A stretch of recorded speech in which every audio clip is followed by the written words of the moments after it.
19 अप्रैल को उत्तराखंड में सामान्य लोकसभा चुनाव 2024 के लिए पहले चरण में मतदान होना है। इलेक्शन कमीशन ने पूरी अपनी तैयारियां की है।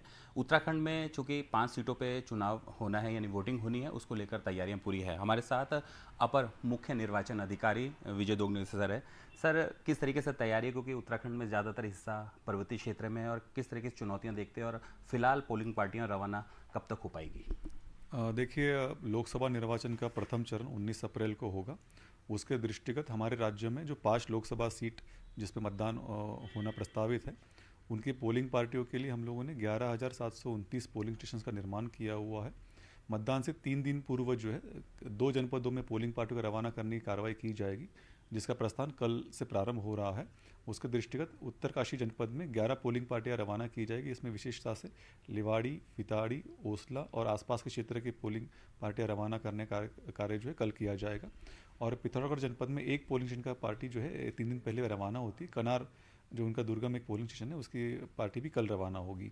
इसके अलावा जो है 705 पोलिंग पार्टियां ऐसी होंगी जो P-2 यानी 48 घंटे पहले रवाना होंगी, जिसका रवाना होने का जो कार्यक्रम है वो 17 तारीख को सुबह से प्रारंभ हो जाएगा और शाम तक ये पोलिंग पार्टियां अपने अपने गंतव्य स्थान तक पहुंचने में सफलता हासिल कर सकती हैं। इसके अलावा 11,000 से अधिक पोलिंग पार्टियां ऐसी होंगी जो मतदान से एक दिन पहले प्रस्थान करेंगे 18 तारीख को, जिसमें दिन भर वो अपने यात्रा करते हुए अपने पोलिंग बूथ पर पहुँच सकती हैं।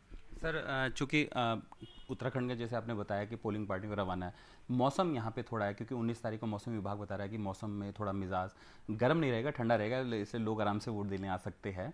लेकिन फिर भी उन जो पोलिंग पार्टी है उनके लिए किस तरीके से इंतज़ाम है, और लोगों के लिए खासकर इंतज़ाम कैसे है? देखिए, मौसम विभाग से लगातार संपर्क बनाया गया है। अगले 5 दिनों का जो अपडेट उनके द्वारा उपलब्ध कराया गया है, उसके अनुरूप केवल 2 जनपदों में हल्की बारिश होने की संभावना बताई जा रही है, और जो कि छिटपुट स्थानों पर ही होगी। उसमें उत्तरकाशी जनपद और पिथौरागढ़ जनपद शामिल हैं। वहाँ के जो जिला निर्वाचन अधिकारी, उनके माध्यम से सभी आवश्यक व्यवस्थाएं सुनिश्चित की जा रही हैं। पोलिंग पार्टियों के साथ भी वर्षा से बचाव के लिए रेनकोट्स है या फिर छाते की व्यवस्था की जा रही है। ईवीएम मशीन्स का विशेष ध्यान रखा जा रहा है कि उसकी सुरक्षा के लिए उसको कवर कर लेके जाए, उसके लिए एक बैग भी उपलब्ध कराया जा रहा है। और जो मतदान दिवस पर भी जहाँ जहाँ पोलिंग पार्टी जाएंगी, वहाँ पर भी वर्षा से बचाव के लिए जो है व्यवस्था की जा रही है। विशेष रूप से प्लेन इलाके, मैदानी इलाकों में गर्मी का प्रभाव भी होने की संभावना बताई गई है मौसम के अनुमान में।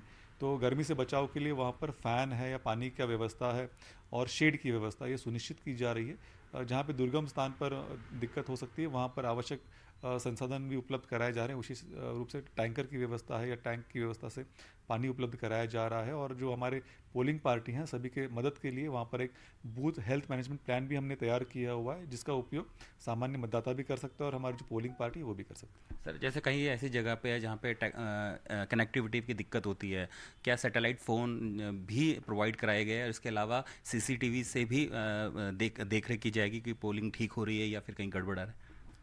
पूरे राज्य में देखिए 274 शैडो एरिया चिन्हित किया गया था और उनके लिए प्रभावी कार्य योजना तैयार किया गया है। विशेष रूप से जनपद चमोली, उत्तरकाशी और पिथौरागढ़ में ये दुर्गम स्थान चिन्हित है जहाँ पर शैडो एरियाज पाए गए हैं, और उनके लिए रिपीटर्स के माध्यम से, सैटेलाइट फ़ोन्स के माध्यम से और रेडियो सेट्स के माध्यम से व्यवस्था की जा रही है। कुछ पोलिंग बूथ पर रेडियो सेट भी कार्य नहीं करते हैं। ऐसे स्थानों पर विशेष रूप से विशेष वाहक के माध्यम से सूचना को आदान प्रदान किया जाएगा, और वहाँ की मशीन, वहाँ पर कोई दिक्कत ना हो इसके लिए अतिरिक्त मशीन भी वहाँ पर उपलब्ध कराई जाएगी, ताकि समय से मतदान पूर्ण भी हो सके और सभी सूचनाएं समय से प्राप्त हो सके। सर, अभी फ्लाइंग स्क्वाड आपने बनाई थी, काफ़ी सारा कैश भी बरामद है, लीकर भी बरामद किया, और किस तरीके से अभी तक क्या रिकॉर्ड है, और आगे फर्दर, क्योंकि जब तक पोलिंग नहीं होती तब तक आपका काम पूरी तरह से इन चीज़ों पे ध्यान रहेगा ज़्यादा? देखिए, जो 16 मार्च से लेकर जो अभी तक का इन्फोर्समेंट एक्टिविटी हुआ है, उसमें प्रमुखता से जो हमारे 293 फ्लाइंग स्क्वाड टीमें तैनात की गई थी, साथ में 252 स्टैटिक सर्वेलेंस टीम तैनात किया गया था, और पुलिस विभाग, आबकारी विभाग और अन्य जो इनकम टैक्स विभाग है, इनके द्वारा भी अपना प्रभावी कार्रवाई किया गया है। 5 करोड़ 70 लाख से अधिक धनराशि का कैश इसमें बरामद हुआ है। 63,000 लीटर की शराब इसमें बरामद हुई है, जिसका जो कुल मूल्य अगर हम आकलित करें तो 2 करोड़ 88 लाख का शराब पुलिस विभाग और आबकारी विभाग के संयुक्त रूप से उन्होंने बरामद किया हुआ है। प्रेशस मेटल्स भी हमारे पास में जो प्राप्त हुए हैं, इसमें सोना, चांदी और अन्य मेटल्स हैं, तो उसका लागत भी 3 करोड़ तक हमने सीजर करने में सफलता पाई है। मुझे पूरा उम्मीद है अगला जो 72 घंटा है ये बहुत क्रूशियल माना जाएगा और सभी टीमें सघनता से चेकिंग करेंगे और जो हमारी सीजर की गतिविधि इसमें भी वृद्धि होने की संभावना मुझे प्रतीत हो रही है। सर, वोट प्रतिशत बढ़ाने के लिए किस तरीके से आप आम लोगों से अपील करते हैं, क्योंकि आपने जन जागरण अभियान भी चलाया है? देखिए, हमारा जो गत लोकसभा निर्वाचन हुआ था वो 2019 में, उसमें 61.5 का मतदान प्रतिशत हासिल करने में हमें सफलता पाई थी। इस बार निर्वाचन आयोग ने इस बार निर्देश दिया है कि 75% से अधिक का आपको जो है मतदान प्रतिशत हासिल करना होगा। इसके दृष्टिगत हम लोगों ने सभी मतदाताओं को शपथ का कार्यक्रम किया था। इसमें हमें 63 लाख से अधिक मतदाताओं का हमने शपथ दिलवाने में सफलता पाई है। साथ में हमने विशेष ध्यान ये रखा है कि जो युवा मतदाता है और जो दिव्यांग और वृद्ध मतदाता हैं उन पर विशेष ध्यान रखा जाए। हमारे पूरे राज्य में 1,48,000 युवा मतदाता 18 साल से 19 साल की आयु के बीच के, उनके ऊपर विशेष ध्यान दिया जा रहा है। विभिन्न कार्यक्रमों के माध्यम से, जागरूकता अभियानों के माध्यम से उनको जोड़ा जा रहा है।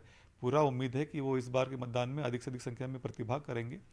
जो हमारे दिव्यांग मतदाता हैं और जो वृद्ध मतदाता हैं, जो 85 साल से अधिक आयु के मतदाता के रूप में हम चिन्हित किए गए हैं, उनको घर से मतदान की सुविधा उपलब्ध कराएगी। इसके अलावा जो मतदान बूथ पर भी आकर मतदान करना चाहते हैं उनके लिए 14,000 से अधिक वॉलंटियर्स उनकी मदद के लिए तैनात किया गया है।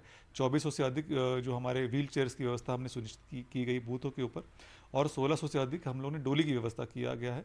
मुझे पूरा उम्मीद है इस बार के मतदान में सभी वर्ग जो है, महिला है, पुरुष है, दिव्यांग है और जो वृद्ध श्रेणी के मतदाता होंगे, इसमें अधिक संख्या में प्रतिभाग करेंगे और जो हमने लक्ष्य निर्धारित किया है 75% का, उसको हासिल करने में सफलता प्राप्त होगी। सिक्योरिटी किस तरीके से, पैरामिलिट्री फोर्स हमारे जो यहाँ पे होम गार्ड्स भी मंगाए गए, उसमें किस तरीके से पूरी तरह से उनको तैनात किया गया है? देखिए, इस बार की लोकसभा निर्वाचन को शांतिपूर्ण ढंग से निर्वहन करने के लिए हम लोगों ने जो है जितना हमने CAPF की मांग किया था उतना हमको प्राप्त हो गया था। कुल मिलाकर 65 CAPF की कंपनियां हमको प्राप्त हुई हैं। उनका विभिन्न जनपदों में वितरण किया गया, तैनाती किया गया है और उसके अतिरिक्त हम लोगों ने 20 PAC की कंपनीज भी तैनात किया गया है और सभी जगहों पर विशेष ध्यान रखा गया कि जो क्रिटिकल बूथ चिन्हित किए गए थे, विशेष रूप से जो 809 वल्नरेबल बूथ हमने चिन्हित किया गया था और 1365 क्रिटिकल बूथ चिन्हित किया गया था। इन बूथों पर विशेष ध्यान हमारा रखा जाएगा।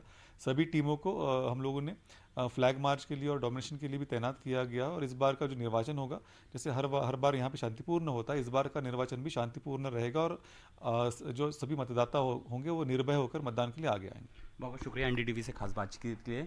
तो निर्वाचन आयोग ने अपनी तैयारियां पूरी कर ली है। वोट प्रतिशत मतदान बढ़े, इसके लिए जन जागरण अभियान भी शुरू किया गया है और उम्मीद है कि 75% से ज़्यादा इस बार पोलिंग होगी। NDTV के लिए किशोर रावत।